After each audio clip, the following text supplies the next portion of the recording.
Assalamualaikum warahmatullahi wabarakatuh. Marilah pengajian subuh pagi hari ini kita buka dengan basmalah dan syaitul istighfar.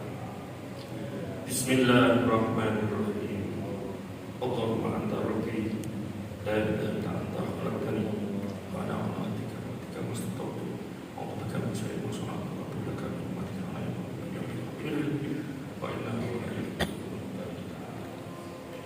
Raditu billahi robba wa islami dina wa bi Muhammadin nabiyyan wa rasulah.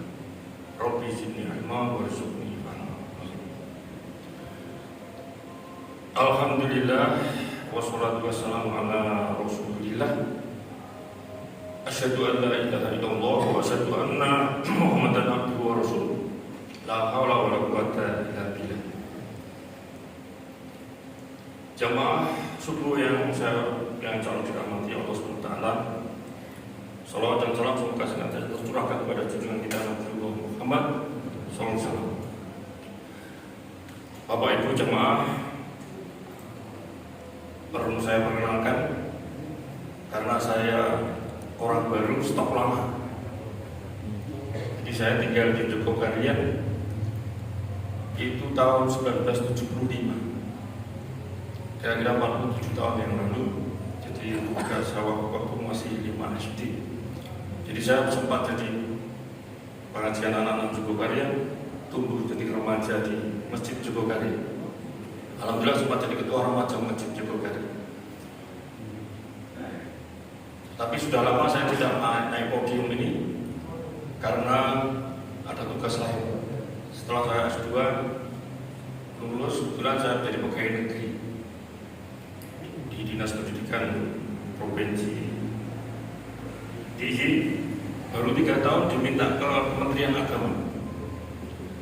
Jadi panggil oleh Bu Erna, Kepala Tata Usaha Kementerian Pendidikan, kalau bisa kamu pindah ke depan supaya ijazahmu S2 bisa disesuaikan.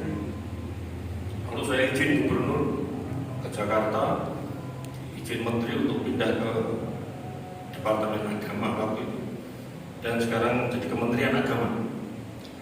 Karena tugas di Kementerian Agama itu saya dimintai banyak untuk ceramah-ceramah di masjid-masjid di wilayah kota Yogyakarta. Alhamdulillah sebisa mungkin meneruskan orang tua sebisa mungkin, karena bapak saya dulu juga pendakwah, ketua MUI Jogja, dan sempat jadi ketua takmir Masjid Jogokarian. Jadi alhamdulillah sebisa mungkin saya sebagai anaknya meneruskan lewat dakwah itu.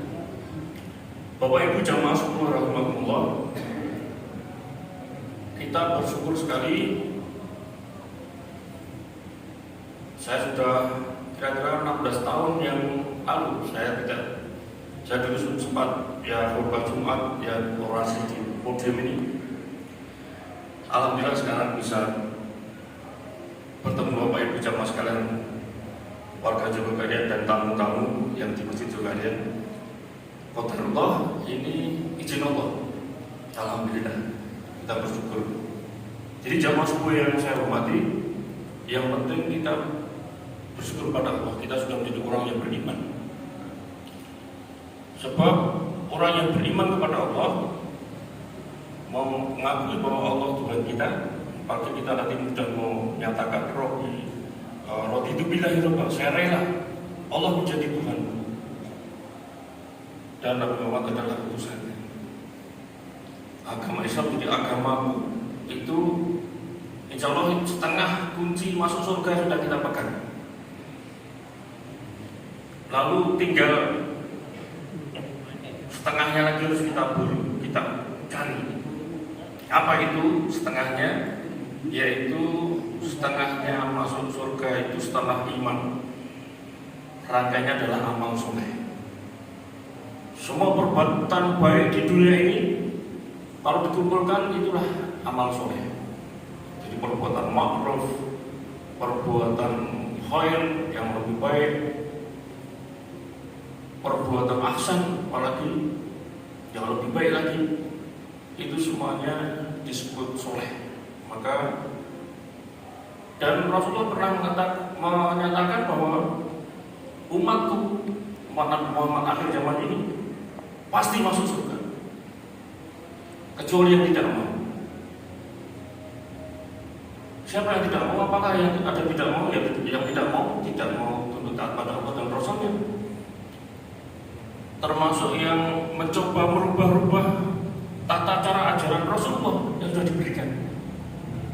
Itu nanti di surga, di Al-Kautsar, di akhirat dipanggil-panggil namanya karena dia Islam, namanya dipanggil si fulan, dipanggil-panggil, diusir sama penjaga Al-Kautsar. Kenapa diusir? Karena di akhir zaman merubah-rubah apa yang sudah dituntunkan oleh Rasulnya. Maka hati-hati, jangan sampai kita ikut-ikutan merubah. Walaupun kita masa pandemi kemarin sempat ada tekanan untuk sedikit merubah karena kondisi. Tapi alhamdulillah sekarang sudah rapat lagi sesuai ajaran Rasulullah. Sholat ya rapat dan sesuai tata cara Rasulullah. Jangan sekali yang berbahagia. Itulah. Jadi surga itu sangat luas. Dan umat Nabi Muhammad diutamakan lebih dulu masuk surga dibanding umat-umat yang lain yang lebih dulu. Zaman Nabi Musa, zaman Nabi Ibrahim dan sebagainya. Jadi didahulukan umat Nabi Muhammad itu. Dan nanti menentukannya taraf tinggi, pendeknya, tempatnya yang indah atau lebih indah lagi, itu tergantung amal soleh dan bacaan Al-Quran yang didadani, yang sudah dihafalnya, dilaksanakan. Itu yang menentukan kadar ketinggian. Kalau istilahnya VIP itu tingkat Nabi dan orang yang dekat dengan Nabi. Jam sekali yang berbahagia, marilah kita selaku orang yang beragama Islam, orang yang beriman, sebisa mungkin kita meraih surga itu yang lebih tinggi. Maka kita harus berlomba-lomba untuk beramal soleh. Karena perintahnya wa'amal muslihat itu dalam Al-Quran berkali-kali. Setelah beriman kita harus beramal soleh sebisa mungkin. Lalu apa yang harus kita lakukan? Ya banyak amal ibadah, kita datang ke masjid, jamaah sholat, kemudian kita berderma, berinfak, membantu orang miskin, bantu orang yatim, itu semua amal soleh. Jamaah sekalian yang berbahagia, dan yang perlu kita ketahui, kita umat yang terakhir ini, umat Nabi Muhammad, itu dikatakan orang yang imannya paling hebat. Karena Rasulullah pernah bertanya kepada para sahabatnya, siapakah orang yang paling hebat imannya? Oh tentu malaikat, bukan. Siapa lagi? Mungkin para nabi dan rasul juga bukan. Yang paling spektakuler bagi saya, paling hebat, apakah saya ini para sahabat? Bukan.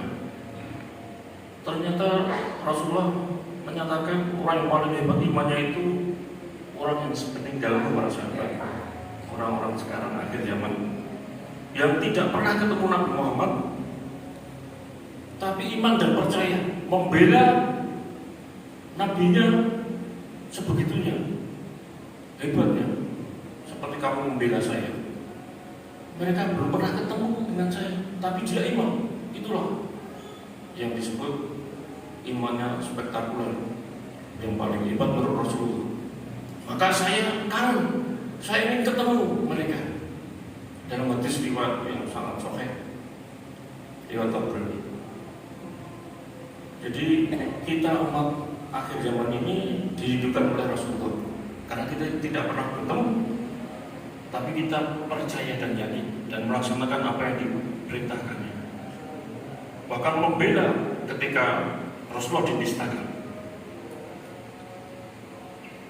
Jamaah sekalian yang berbahagia, lalu apalagi Islam itu mempunyai kaidah-kaidah, maka kita tunjukkan orang Islam, orang beriman itu harus melaksanakan kaidah-kaidah itu. Yang pertama asyikku, kebenaran, kejujuran, kesungguhan, dan keterbukaan. Asyikku ini ciri pribadi Muslim, pribadi orang yang beriman. Di mana-mana kita harus benar, kejujuran. Bahkan penelitian dunia yang menyatakan negara paling enak ditinggali itu Finlandia yang kedua setelah New Zealand. Itu bukannya warga negaranya orang-orang pintar, orang yang bergelar doktor profesor, tetapi masyarakatnya banyak yang menetapi kejujuran, keterbukaan, tanggung jawab. Ini sifat-sifat orang Muslim, orang-orang ciri-ciri orang yang beriman, takwa kepada Allah. Ini justru di Irlandia dan misalnya negara paling nikmat ditinggal. Jadi karena tingkat kejujuran sangat tinggi, tanggung jawabnya, keterbukanya sangat tinggi. Yang kedua, kita sebagai orang yang beragama Islam, orang yang beriman, harus melakukan kaidah-kaidah ini, yaitu amanah, dan ini sudah dicontohkan oleh Rasulullah sebelum diangkat jadi Nabi. Seorang yang bernama Muhammad di kota Mekah ketika remaja sudah bergelar Al-Amin karena tubuhnya kuat, tanggung jawab, amanah.